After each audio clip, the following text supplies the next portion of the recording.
السلام عليكم ورحمة الله وبركاته، حياكم الله. بالبداية صلوا على رسول الله. اللهم صل عليك يا حبيبي يا محمد. الهدف الأول للهلال على الحزم بتوقيع كريم بنزيما. الهلال ضاغط بالمباراة، ضاغط بأول 10 دقائق. طبعا المباراة راح تكون قوية ويعني مجنونة بكل معنى الكلمة.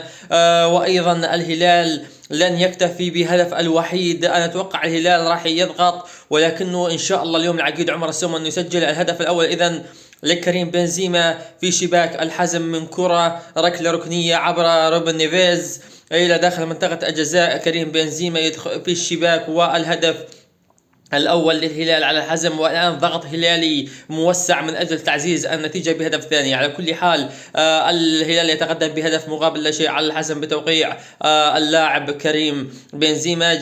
أتمنى منكم الاشتراك في القناة. أخوتي اللي شاهد مقطع الفيديو يصلي على رسول الله ويحط لنا لايك واشتراك فضلا وليس أمرا. لكم مني كل الحب والتقدير والشكر. توقعاتكم لهذه المباراة اكتبونا في التعليق، وإن شاء الله السوم اليوم يسجل بعون الله. وحياكم الله.